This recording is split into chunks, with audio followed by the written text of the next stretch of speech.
Bine v-am găsit, dragii mei din Zodia Fecioară, oriunde v-ați afla.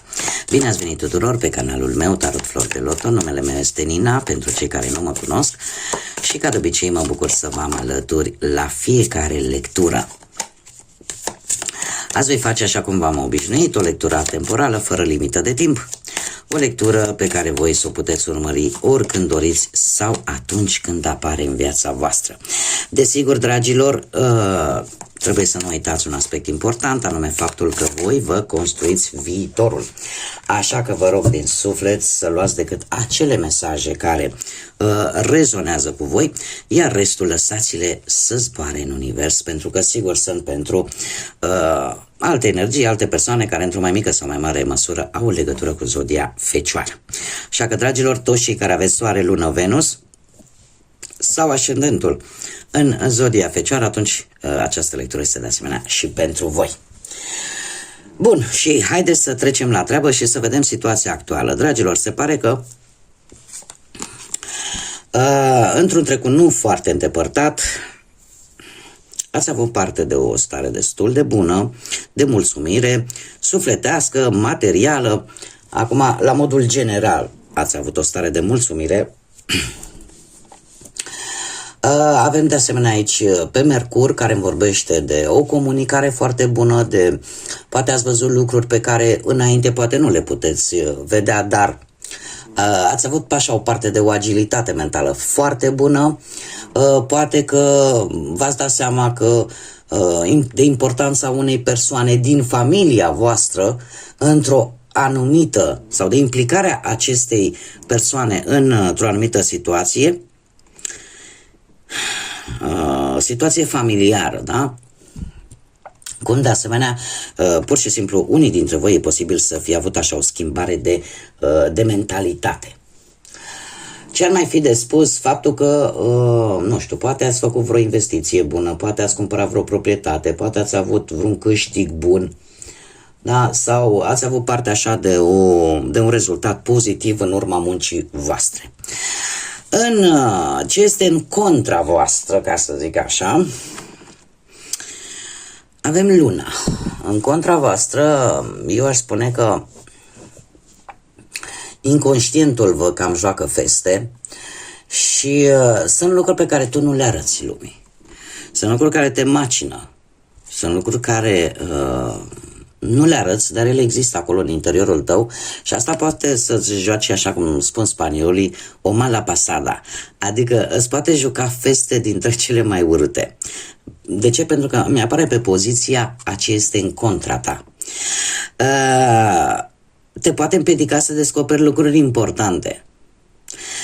Se spune că atunci când vrei să știi ceva, de multe ori este de ajuns să întrebi, da? Pentru a afla.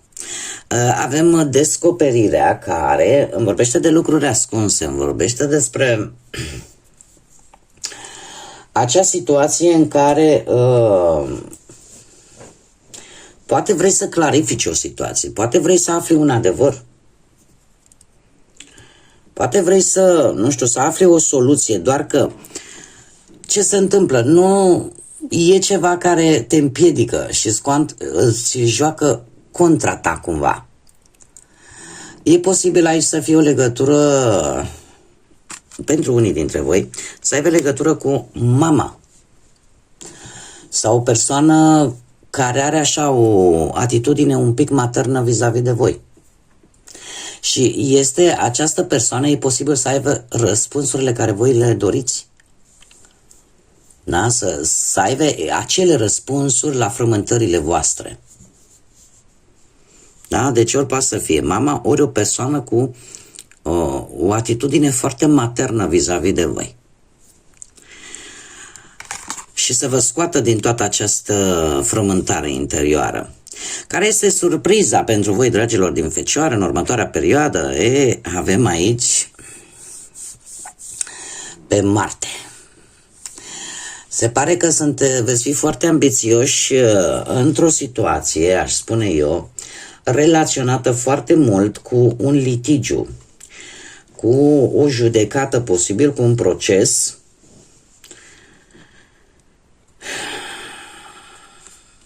cu ceva ce e legat de justiție. Care ar fi surpriza? Vă ambiționați să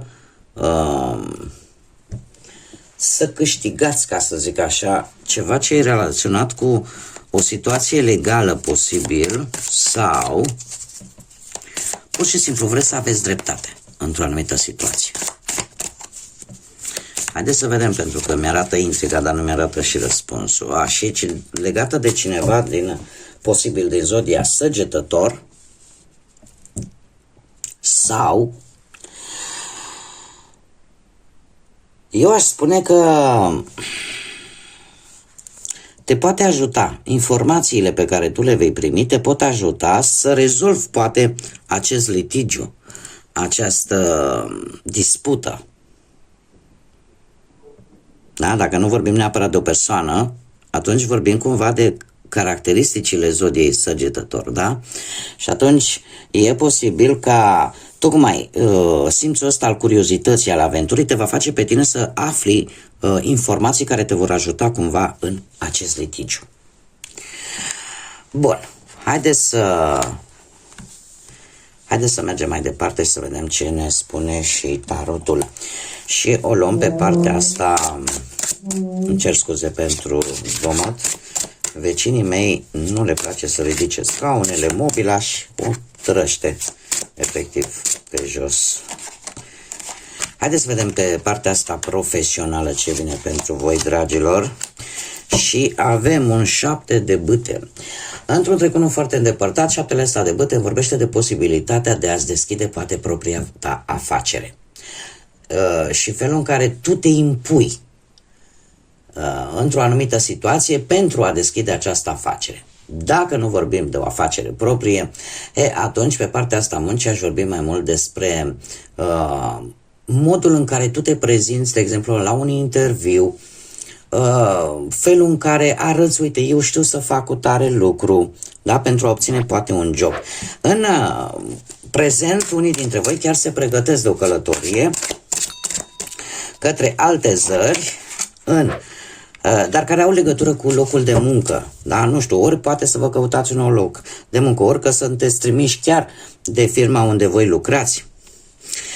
Foarte interesant că mi-apare încă o dată cartea Luna, la fel ca și în acel oracol Rosbel, mi-apare și cartea Luna într-un viitor nu foarte îndepărtat. Dar revenind la prezent, Luna îmi spune că Luna, 6-le ăsta de spade, mă intrigă Luna. Mă intrigă foarte tare și mi-a rămas în cap, dar imediat ajungem la ea. 6-le ăsta de spade îmi spune că pe partea asta profesională, cum am mai spus, e posibil să faci ori o călătorie de muncă, da, trimis de către firmă, poate, sau poate că un job care îl lași în urmă, sau poate începi un job care are, cumva, e relaționat ori cu apa, ori cu transportul, da? Sau poate schimbarea de rezidență va face ca tu să cauți în altă parte de muncă. Totuși, în următoarea perioadă, Luna, arcanul major Luna, zodia Rac, îmi vine cu atenționare pentru cei care cumva în următoarea perioadă de, eu știu, o săptămână, două, vor trebui să ia anumite decizii relaționate cu jobul, cu cariera în general. Se pare că nu o să fie un moment tocmai bun de a lua aceste decizii. De ce? Pentru că Luna în sine ne vorbește de lucruri care nu se văd cu claritate, lucruri care creează o anumită nesiguranță. Cumva ori comunicarea nu va fi atât de bună. În tot cazul, vine cu această atenționare de a nu lua decizii importante în următoarele 2 săptămâni, cel puțin, de când vedeți această lectură, în ceea ce privește, poate, schimbarea jobului sau atâta timp cât voi vedeți că lucrurile totuși nu sunt clare, nu le vedeți voi așa cum sunt în realitate. Da, deci nu vă grăbiți. Haideți să vedem cu bănuții cum stați. Cu bănuții avem un paș de cupe. Ați avut o perioadă în trecutul apropiat în care Aș spune că ați făcut acorduri destul de favorabile, înțelegeri relaționate cu banii, da? Poate ați avut parte chiar și de o mică mărire de bănuți, sau poate ați reușit să rezolvați, nu știu, poate o datorie, vreo plată. În prezent avem un 2 de cupe care îmi spune că finanțele sunt destul de echilibrate și ai cam atât cât îți trebuie, da? Nu nici prea mult, dar nici prea puțin. Într-un viitor apropiat, un cavaler de bâte îmi spune că pe partea bănuților posibil să vină niște surprize bănești. E adevărat, nu cantități foarte mari, așa că nu trebuie cheltuiți cum îi primiți, așa să-i cheltuiți, dar asta nu înseamnă că ei nu vor veni. Mulți se pare că veți avea o tendință așa să cam dați cu ei, în stânga și în dreapta, încercați să vă ponderați. Deci așa pe partea asta materială se pare că probleme mari nu vor fi, se cere decât într-un viitor nu foarte îndepărtat, trebuie să fiți chibzuiți, pentru că chiar dacă îi aveți, nu trebuie să dați cu ei în stânga și în dreapta pe lucruri care nu au așa multă importanță. Acum, în dragoste, pentru cei care sunteți într-o pereche, într-o relație făcută deja, avem un as de spade. Se pare că unii dintre voi, cu ceva timp în urmă, tocmai ce ați aflat un adevăr care v-a cam schimbat o perspectivă față de cum vedeți voi relația voastră actuală în general. Un adevăr incomod, ca să zic așa. Poate că unii dintre voi chiar ați traversat o perioadă în care ați considerat că relația se cam apropie de un final, sau poate că ați avut acel dialog sincer cu persoana voastră și ați descoperit anumite lucruri care, din păcate, trebuie să vă spun, în prezent au cauzat niște conflicte, niște tensiuni cu acest 5 de bâte, au cauzat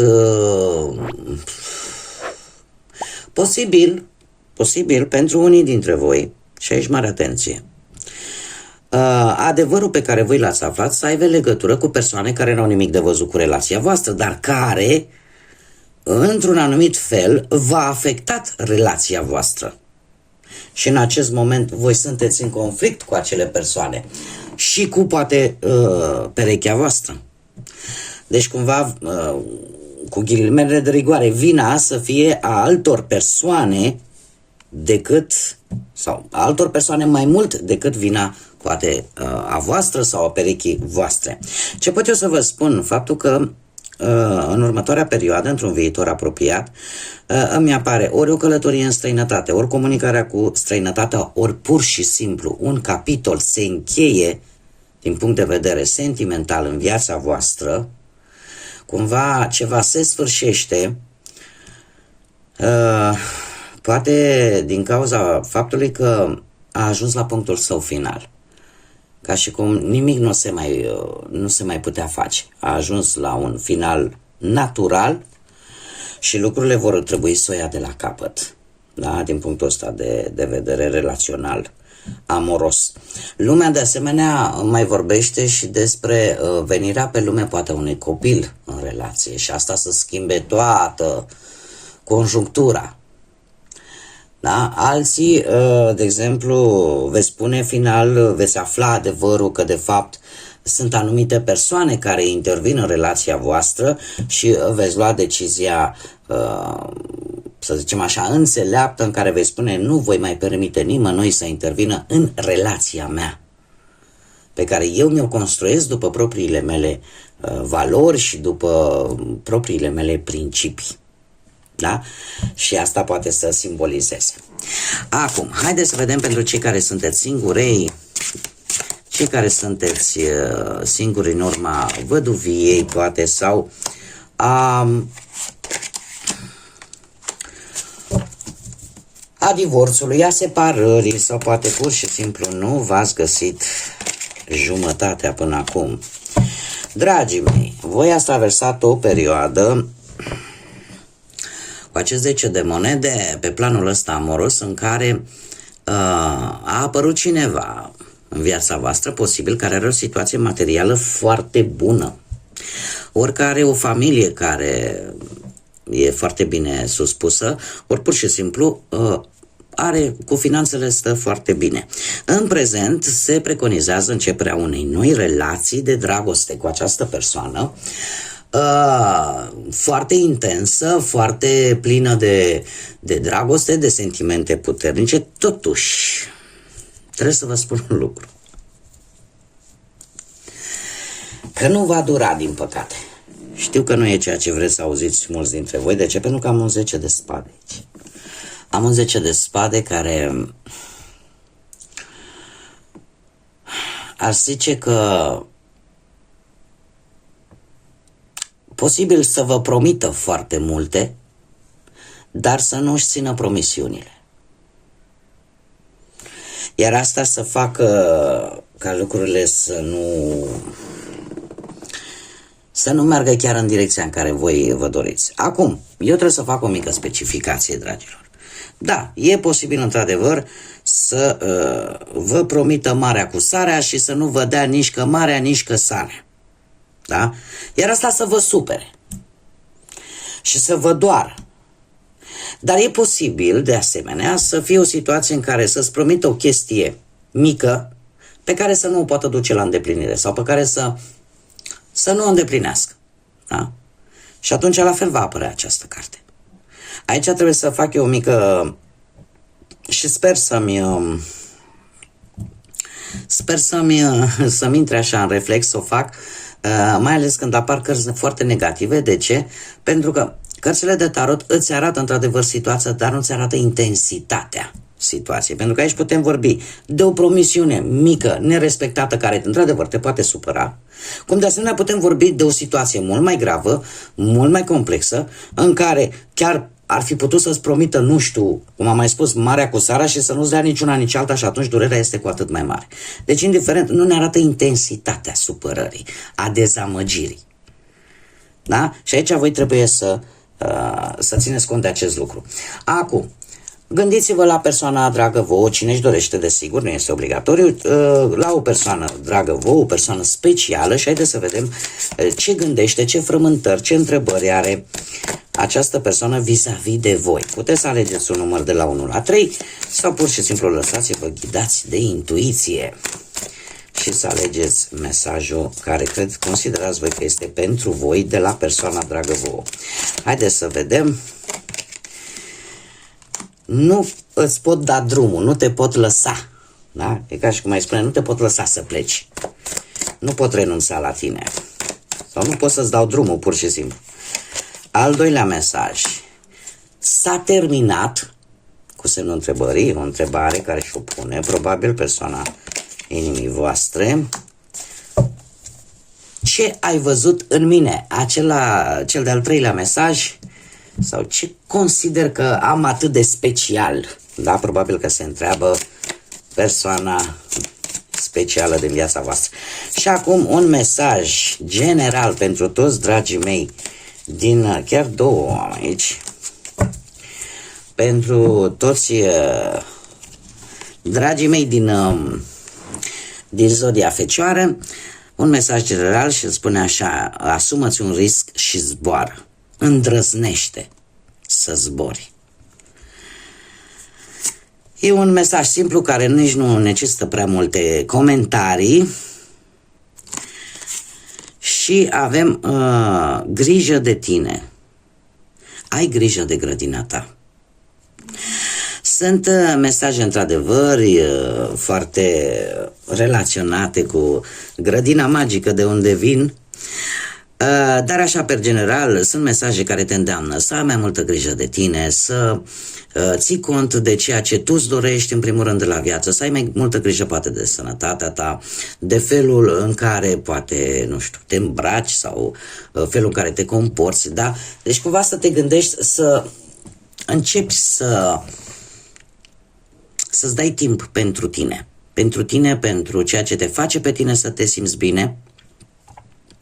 Să ai grijă de grădina ta, cum bine spune acest mesaj, iar celălalt cu îndrăznește este acela de a-ți asuma un risc dacă într-o anumită situație care tu o consideri și o calculezi ca și semn de pământ ce ești, o calculezi că ți-ar fi benefică. Dar probabil că acea situație implică un anumit risc, dar știți cum e, până nu riști, nu câștigi. Bun, dragii mei, aceasta a fost lectura pentru voi. Eu vă mulțumesc ca de obicei pentru prezență, pentru faptul că sunteți aici alături de mine la fiecare lectură pe care eu o public. Mulțumesc din suflet tuturor care mi-au lăsat comentarii, like-uri, au distribuit, celor care s-au abonat de asemenea. Invit în continuare pe toți cei care poate ați rezonat, poate pur și simplu v-a plăcut felul în care eu fac lecturile de tarot, abonați-vă, nu uitați să dați pe clopoțel. Clopoțelul acela care vă apare acolo undeva pe ecran are rolul de a vă trimite notificări atunci când eu fac lecturi noi. Așa că, dragilor, eu vă aștept cu mare drag aici pe canal, cum de asemenea aștept cu mare drag și comentariile, like-urile și distribuirile voastre și în urma cărora trebuie să vă mulțumesc tuturor. Până data viitoare, când ne vom reîntâlni, numai bine vă doresc multă energie pozitivă și, ca de obicei, să fiți iubiți, dragilor.